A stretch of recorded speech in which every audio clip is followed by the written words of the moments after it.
I would like to respectfully acknowledge the Gubbi Gubbi and Undambi people and the traditional country in which this event is taking place, and the elders both past, present and emerging. My name's Helen Cousins, I'm the Local Studies Leader at Moreton Bay Regional Council, and this is Kelly Ashford, the Local Studies Officer at the Council. Kelly, would you like to start? Good morning and welcome to Caboolture Cemetery. Cemeteries are such an important part of Australia's past.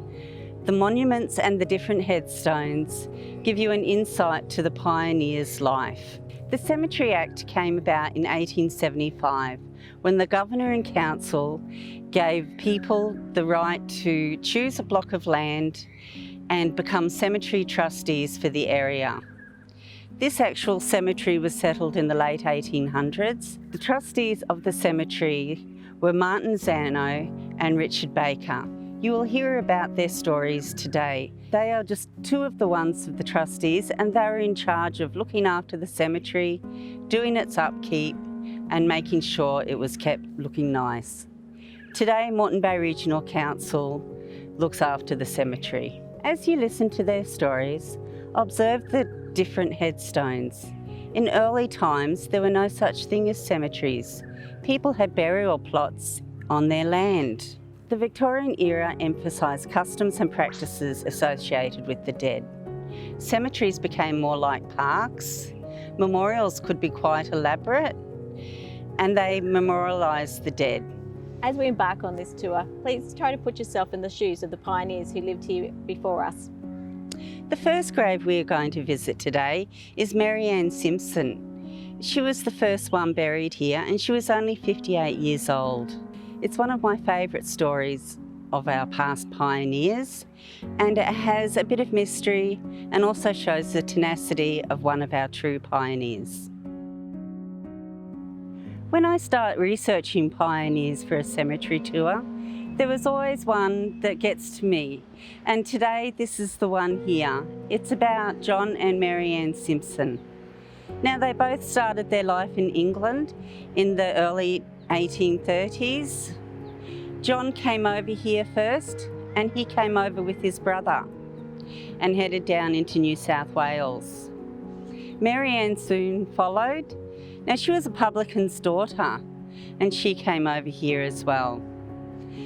John was a bricklayer by trade, and he started off down in Sydney, and he met Mary Ann. Now, they happened to meet because John's brother was married to Mary Ann's sister. After they got married, they moved up here to Queensland. They lived in Brisbane for a while, and then they moved here to Caboolture. John was a man of many trades and talents. He was the first one to actually build his home on the north side of the Caboolture River. He made his home out of stringy bark, and he set up a farm and began farming.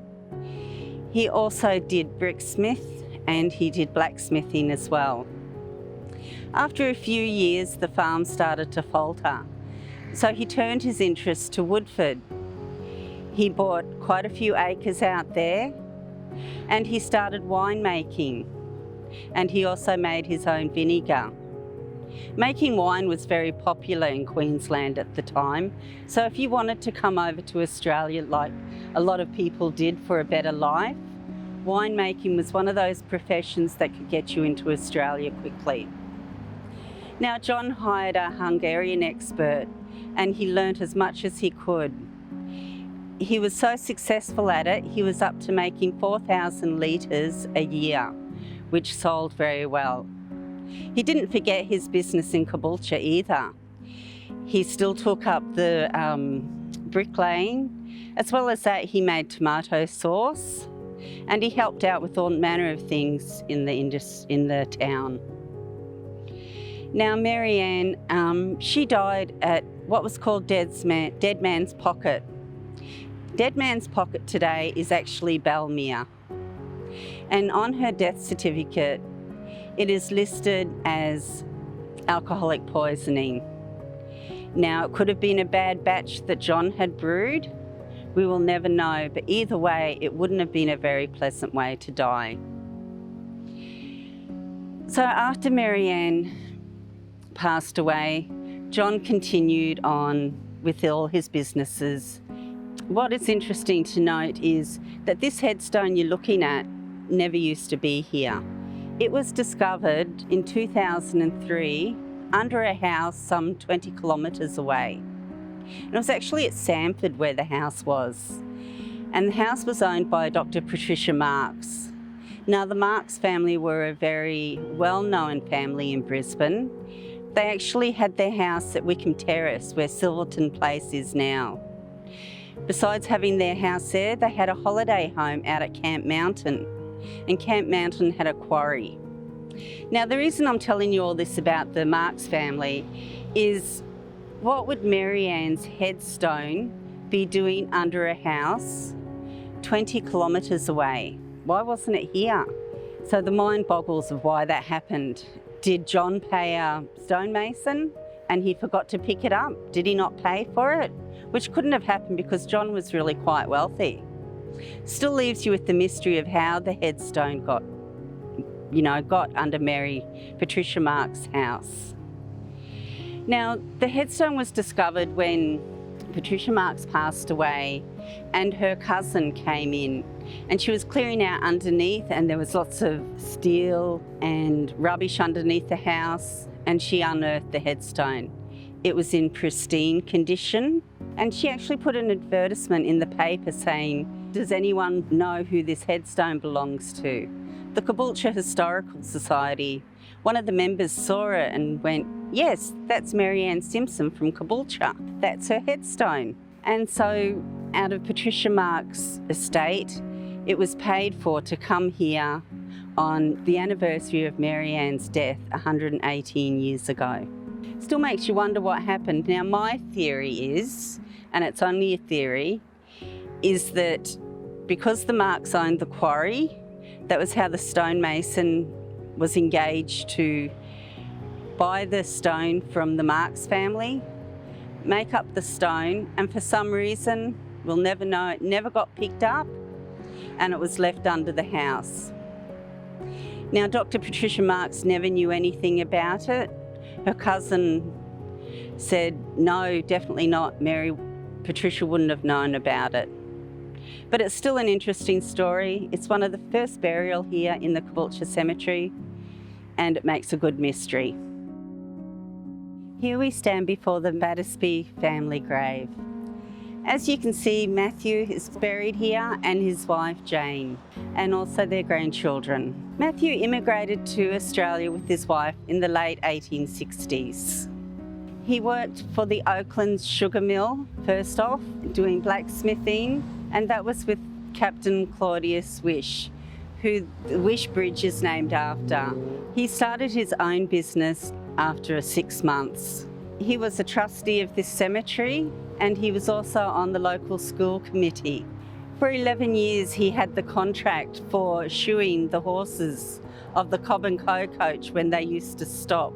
Matthew was also chairman of the divisional board from 1881 to 1888. He was only 12 years old when he learnt blacksmithing, and that was before he came to Australia. In 1888, he was elected to the Moreton Legislative Council. And Mr. Campbell actually backed and supported Matthew, saying he would be the best one for the area and he would be able to help provide Caboolture with what it needs. Mr. Campbell was his staunchest supporter. Now, Matthew did this for a few years, and then the next year, Mr. Campbell turned around and ran up against him. Mr. Campbell lost, and Mr. Campbell didn't actually get to be on the Legislative Assembly until Matthew Battersby died.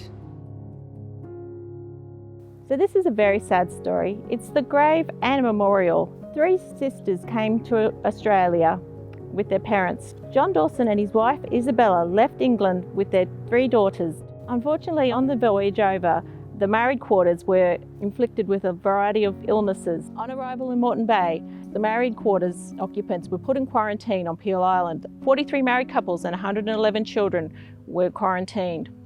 Unfortunately, a few days later, John and Isabella's 13-year-old daughter, Mary, passed away from phthisis, which is tuberculosis. Not long after, her older sister Elizabeth Brown also passed away. They were buried on Peel Island with a wooden grave, which unfortunately later on was destroyed by a bushfire. The Wilson family moved to Olimba, where they became fruit growers. Then tragedy struck again. Their remaining daughter, Euphemia, also passed away. Euphemia was buried here in this plot, and at the same time, her two sisters, Mary Isabella and Elizabeth Brown, were memorialised. The grave mentions all three daughters. The parents are also buried here, but there is no gravestone for them. You can see on the grave there's some shells, which possibly denotes the maritime connection. The hands on the gravestone can symbolise farewell to this earthly life, but also a greeting to the deceased from those who had passed before them from heaven. And I suspect that's why they used this symbol, with the two sisters already passed greeting Euphemia as she joined them. We're here at the graves of Mary Wilhelmina Dellett and her husband Joseph Henry. Mary Dellett was the first matron of the Riverview Private Hospital in Caboolture, opened in 1919. Previously, the building was the home of Mary and her husband. The house was converted to a private hospital when the first doctor came to Caboolture, Dr. Crawford. This house was kindly donated by Mary and her husband. It can now be seen at the Caboolture Historical Village. Mary Dellett was born in 1870. Her first marriage ended in tragedy when her husband passed in the first year. In 1895, Mary remarried Joseph Henry Dellett, and they had 4 children. Mary was a well-renowned nurse in the community, and many children were delivered thanks to the help of Nurse Dellett. She was also renowned for her gardening skills, and along with Nurse Gibbons was noted in the Caboolture show for winning prizes for their gerbers. Mary and Joseph's first child, Joseph, enlisted in the Great War. He was wounded in action and returned to Australia in 1919. He is commemorated on the Caboolture Honour Roll. Mary Wilhelmina passed away at age 57 in 1928. Her husband died at age 83 in 1955. Thanks to their generosity, Caboolture has its first hospital. We are standing beside Johann and Maria Zano's final resting place. They were both born in Brandenburg, Germany in 1850. They both travelled to Australia in 1863 with their children. Johann went about purchasing land at Caboolture, and his wife became involved in community affairs. One of the reasons I like to stop at this particular memorial is because of the elaborate gravestone. If you look closely at this monument, you can see that above the column is a draped urn. After the cross, this is one of the most commonly used cemetery monuments. The design represents a funeral urn and is thought to symbolise immortality. The urn is commonly believed to testify to the death of the body and the dust into which the dead body will change, while the spirit of the departed eternally rests with God. The drapes, also called a curtain or veil, can mean sorrow or passage from one existence to the other.